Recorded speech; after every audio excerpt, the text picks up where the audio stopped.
Hello. അപ്പോൾ ഒത്തിരി നാളായില്ലേ നമ്മൾ വീഡിയോസൊക്കെ പോസ്റ്റ് ചെയ്തിട്ട്. അപ്പോൾ കുറച്ച് തിരക്കായിരുന്നു കേട്ടോ. നമ്മുടെ ഇന്നത്തെ പരിപാടി എന്ന് പറഞ്ഞിട്ടുണ്ടെങ്കിൽ ഈ ഒരു പുൽത്തകടി ഒന്ന് റീഅറേഞ്ച് ചെയ്തെടുക്കലാണ്. രാത്രിയാകുമ്പോൾ ഈ പെരിച്ചാഴിയൊക്കെ വന്നിട്ടുണ്ടല്ലോ, നമ്മുടെ പുൽത്തകടി ഫുള്ള് ഡാമേജ് ആക്കിയിട്ടിട്ട് പോകും. അപ്പോൾ ഞാനിന്ന് കരുതുന്നത് ഈ കാണുന്ന ഈ ഒരു ഏരിയ ഫുള്ളായിട്ട് ആ ഗ്രാസ് ഒന്ന് റിമൂവ് ചെയ്ത് രണ്ടാമതൊന്ന് റീപ്ലാന്റ് ചെയ്ത് കൊടുക്കാനാണ്.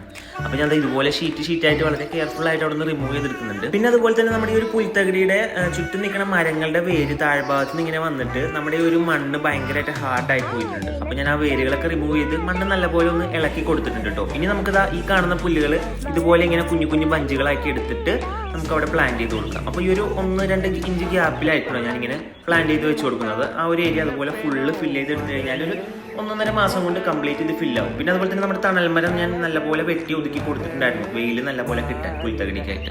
അപ്പോൾ നമുക്ക് ഇനി വെള്ളം നനച്ചു കൊടുക്കാം. ഒരു 2 ആഴ്ച കഴിയുമ്പോൾ തൊട്ട് നമുക്ക് NPK നല്ലപോലെ ഒന്ന് സ്പ്രേ ചെയ്ത് കൊടുത്തു കഴിഞ്ഞാൽ നല്ല അടിപൊളി ഗ്രോത്ത്.